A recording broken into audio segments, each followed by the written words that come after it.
Hey friends, today's topic is my first impressions on the new Onslaught activity. And starting off, the background gameplay is not going to be anything special. I'm just soloing the first 10 waves because that is the meta for loot. Or at least it was the meta for loot. Bungie put out a tweet that changes this and gives more incentive to go deep into wave 50, so it's better than wave 10. However, when you have multiple accounts like I do, it's more efficient in the long run that I learned to quickly solo the first 10 waves, then have my other two accounts join on my main account, have my main account kill the boss, and then all three characters get loot, but I think they have to land a single point of damage on the boss. That doesn't apply to 99.9% of Destiny players, but I thought I'd throw it out there as to why I'm interested in this solo. With that explained, let's talk about first impressions. This will be mostly positive. I understand this is a free expansion. I understand that Bungie needed the goodwill, and this is probably a good idea to have it a free expansion, but just because it's free doesn't mean it's free from criticism. Let's start off with the most significant highlights in my opinion, which to me is the shiny weapons. I have been asking for this for years. I think I tweeted about it in 2021, and they're finally in the game. And the reason that shinies are so important is because there's this archetype of Destiny player that quote-unquote needs something to grind for, whereas there are other players like myself who would rather engage with content because the content is enjoyable rather than the loot involved. However, there's a problem with loot where the loot does enhance the fun factor by enabling certain build crafting to take back into activities to have more fun. If you're too unlucky with loot, you may otherwise never experience more fun in an activity because you just don't have access to the more fun build. This is why I'm a huge proponent for the crafting system, because the end goal is in sight. It's not just pulling a slot machine lever hoping for the best. You will eventually get the crafting patterns, which will lead to the perfect build. However, that does not mean that the crafting system is perfect. It was not implemented correctly. It was not iterated on the best way it could possibly be. It's not perfect. I made an entire video on this if you're curious about this topic. Regardless, we have to talk about the crafting system that's in front of us today, which is not good enough to incentivize the slot machine pullers to want to grind more. But what can incentivize them is what I suspected way back then, which is shiny weapons. They love shiny weapons, which means that if we also had crafting in here, they probably would look the other way to get that dopamine hit of getting a shiny weapon, which to me is a starter point for a compromise. That's the biggest highlight for me. Shiny weapons, incredible. They should be in more activities in this game. The drop rate should... I'm gonna cut myself off there because I was eating lunch, scrolling through the comment section, and everybody was chasing ghosts because they didn't listen to the preemptive and follow-up context of that statement. Instead, I'm going to phrase it as a question. Destiny draws in players of all different types. There is no right or wrong answer here for what you find fun in the game and what motivates you to relaunch an activity for the 100th or 1000th plus time.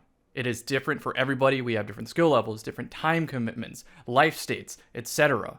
Different preferences, and that's perfectly okay. The problem is the game developer has to pick a compromise somewhere in the middle where most people are happy with the result. So what I said, the context for that is, do you think that there is some middle ground so we can have more determinism in our loot for exchange of having rare cosmetics? How rare should those be? Let me know in the comment section where you land on this. Me personally, I like when things are more accessible and deterministic so I know exactly what type of dedication I'm doing to this grind, since to me, the enjoyment is playing the activity itself with different builds that are enabled through loot. So the faster I can get the ideal loot, the more fun I have in the game. That is why I like crafting. That is why I don't care about chasing cosmetics in this game. However, for the majority player population, my preferences might not be their preferences, so Bungie again has to find a middle ground that motivates players to get on the game, and a middle ground that respects their time. Thank you for listening this time. Thank you. You have something to grind for. Overall, the loot offerings of this expansion are amazing.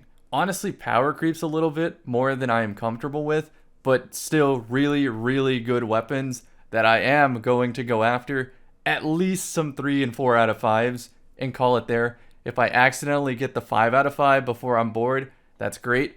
And the thing about this activity is there is some interest in just putting together a stupid build and seeing if it's fun. There's a lot of YouTube content suggested to me right now about Onslaught that's like, this new build's insane. I'm looking for insanely fun builds, and sometimes YouTube does throw a good video at me, and I try it out, and I'm like, yeah, this is fun. But it's not Sunbracers. When I want to get this done, I throw on Sunbracers. I throw on Well Warlock, Galahorn, Orpheus Rig Tether, and this is Wraps. I'm kind of glad that Wave 10 is the meta right now because I can be more experimental with fun builds, whereas I would be hurting the loot per hour if I wasn't running hard meta because the waves are very random. They can swing from no challenge at all to potentially run ending, and if you're running a fun build during one of the difficult wave permutations, it just doesn't have the flexibility of hard meta to be able to persevere despite that. Regardless, as long as I have like-minded players in my fire team, willing to run fun builds, not caring if you fail or succeed, it's going to be a good time. This is a great little sandbox experimentation area. That's another major highlight for me. I know that horde mode or tower defense is nothing new in Destiny. Practically some of the first missions of Destiny 1 and Destiny 2 are you get to a door, the door is locked. You pull out your ghost. Ghost is like, let me decrypt the door. Oh no, the enemies are attacking me. And rinse, repeat for the entire Destiny franchise. This activity is one of their best implementations of that so far, but I'm not going to pretend like it's perfect without flaws, without criticism, because honestly what would make it incredibly better is if the early waves scale to the final waves. The early waves are, by comparison with 3 players, well, boring because the combat difficulty isn't there unless it's just a random bad permutation. Then the combat can be a little bit more interesting, but it's more consistently interesting at like the 30 to 50 range of waves, which makes me wonder why there isn't an option to start at wave 30 and skip the early part because I'm not even buying any defenses or using my scrap to buy anything in the early waves anyway because it's just not as efficient.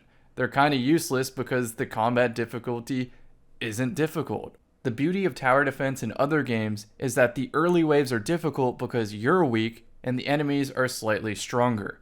But as you upgrade your character, you become stronger, but you also fight enemies that are slightly stronger than that, so it scales. In Destiny, not the case. The enemies just get consistently stronger as your decoy gets slightly stronger, and it doesn't scale correctly. I think the coil is a better example of this, where you can buy upgrades that tangibly make your character stronger, although maybe making your builds more boring. It's a give and a take, and Bungie has to experiment a lot of different systems with different activities. I, for one, really like the direction they're going with the coil and more roguelike elements, kind of a expansion of the original Prison of Elders formula. And including Onslaught, every time I see them make a new iteration, we're getting improvements to the quality of PvE activities, and that's a huge W. But once again, this activity is not free from criticism, and I honestly think we're in a honeymoon period where we just like any new activity, whereas a lot of, I would say, the hardcore players are going to be more bored with this activity than they're probably giving themselves credit. I could nitpick with like, why do we have to throw ADU balls? What is this rush round? All the bugs involved with the soft locking. But I'm not going to just needlessly shit on this activity. It's amazing for what it is. A free Destiny expansion. And for that, it exceeds expectations.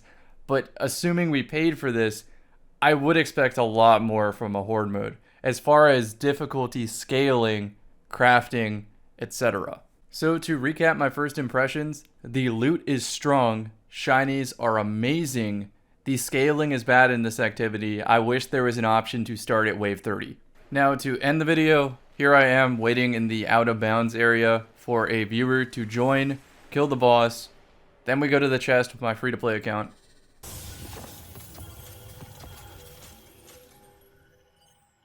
Oh, please. Oh, it's actual fucking 5 out of...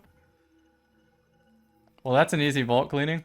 So yeah, I'm way ahead of schedule on loot right now. I truly was not expecting to get the 5 out of 5 snipe at all in this expansion. I thought I would be salty just being like, alright, this expansion came and went. I never got the snipe.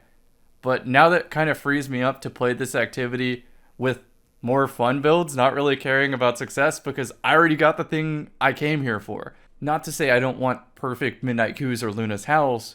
I want those too, but the snipe I will genuinely use more than Midnight Coup or Luna's Howl because I pair it with Tommy's Matchbook, which is a hipfire weapon, which I find way more fun than Luna's Howl or Midnight Coup. So, huge W on that. Hopefully the streams are more fun as a result, and I will see you in the next one.